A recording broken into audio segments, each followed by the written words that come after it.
The moment he called me outdated in front of the entire strategy team, I realized something was about to break, and it was not going to be me.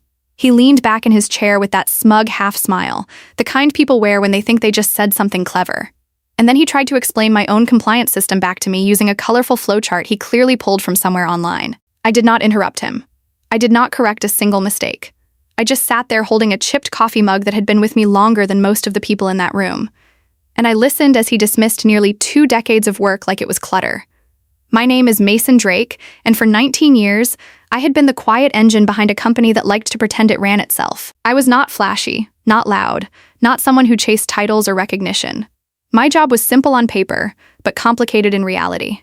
I built systems that kept everything running, everything compliant, everything safe from the kind of mistakes that do not just cost money, but attract regulators with sharp teeth. I had trained interns, guided analysts, and patched holes no one else even knew existed. Most days, my work went unnoticed, which meant I was doing it right. Then Lucas Bennett walked in. He was fresh, polished, confident in a way that only comes from never having to earn anything the hard way. He had a degree that sounded impressive and a last name that carried weight in the rooms that mattered. Within days, he had a title that took others years to reach: Director of Operational Efficiency. No one asked how. No one questioned why. They just accepted it.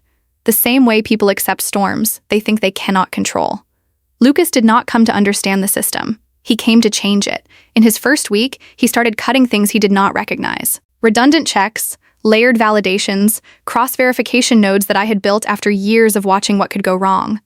To him, they looked unnecessary. To me, they were scars from battles the company had already fought and barely survived. I tried to explain gently at first, suggesting we review the audit history together before making changes. He brushed me off with a casual comment about modern methods. Like experience itself had an expiration date. That was when I understood the truth. This was not improvement. This was removal. Before Lucas, my days had a rhythm. Systems humming, logs clean, alerts handled before they became problems.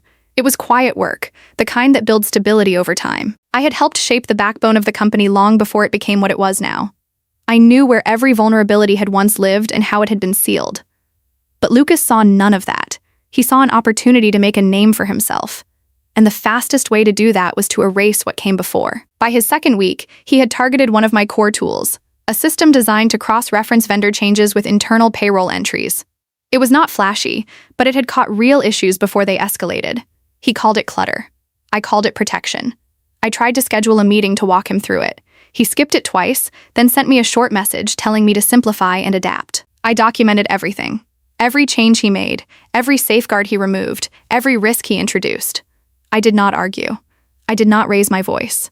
I simply recorded the truth and passed it quietly through the internal channels that still valued accuracy over ego. I thought that would be enough. It was not. The next morning, I was pulled into a company-wide call. Cameras on, leadership present, tension already thick in the air. The CFO spoke first, his tone polished but sharp underneath. He accused me of creating resistance, of slowing progress, of undermining leadership. Then he asked for a public apology. I unmuted my microphone and said one word. Okay. The silence that followed was heavy, but not for the reasons they thought. They assumed compliance. They assumed surrender. What they did not realize was that I had just made a decision. Lucas continued his work, cutting deeper into the system. He removed critical checks without understanding their purpose. He simplified processes that were never meant to be simple. Each time I logged the consequences, flagged the risks, and sent them through proper channels. Each time they were ignored. Eventually, I was removed from the operational pipeline entirely. No warning, no discussion, just a statement that I could return if I apologized and aligned myself with the new direction. I logged off without protest. Back at my desk, I stared at the screen for a long time. The resignation template was open, cursor blinking patiently, waiting for me to make it official, but I did not type anything. Instead, I opened a folder I had not touched in years. Inside were the original contracts from when I first joined the company. Back when I was not an employee, but a consultant. Back when I built the system from the ground up. Back when I trusted nothing and documented everything. That was where I found it. A clause I had written myself, buried in the legal language most people skim past. It stated that if I was removed without cause, the rights to certain systems I had created would remain mine, not the company's.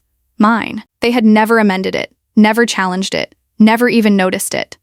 For 19 years, they had been operating on borrowed ground. I began preparing my exit. Not dramatically, not angrily, just carefully.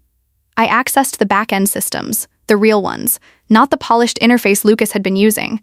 I adjusted license keys, letting them expire naturally instead of revoking them outright. I set timers, staggered shutdowns, small changes that would not trigger immediate alarms but would eventually cascade.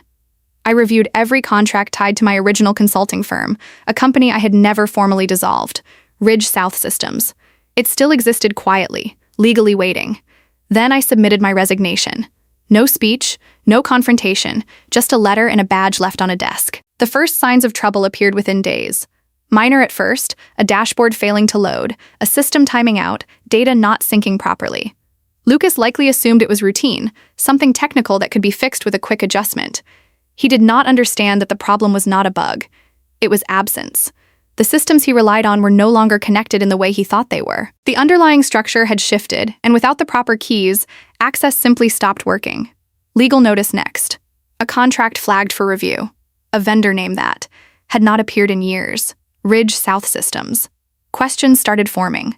By the time they reached the clause, it was already too late. The systems were not failing randomly. They were reverting to their original state, one where access required authorization they no longer had. Panic set in. Investor reports could not be generated. Compliance logs were inaccessible. Critical data pathways were sealed. Meetings were called. Voices raised. Explanations demanded. And through all of it, one fact became impossible to ignore. The systems they depended on were never fully theirs. I was at home when the first message came in. Not from the CFO, not from Lucas, from someone who had always understood how things worked behind the scenes. She asked if I would be open to a conversation. I did not respond immediately. I sat there watching the light shift across the room, thinking about everything that had led to this moment. The years of quiet work, the decisions no one noticed, the systems that only mattered when they stopped working. I felt no anger, just clarity. A week later, my company was added back as an official vendor. No announcement, no acknowledgement, just a line item in a system that suddenly mattered again. Lucas was reassigned. The company began reviewing old contracts, looking for other surprises they might have missed.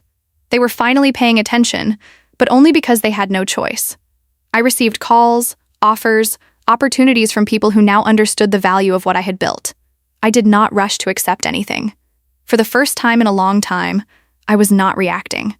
I was choosing. I never returned to the office. I did not need to. The building, the systems, the people, they all continued without me, but not in the same way. Because the truth had finally surfaced. I was never just an employee. I was the foundation. And when they tried to remove me, they learned something most people only realize too late. You can replace a person, but you cannot replace the structure they built without understanding how it stands.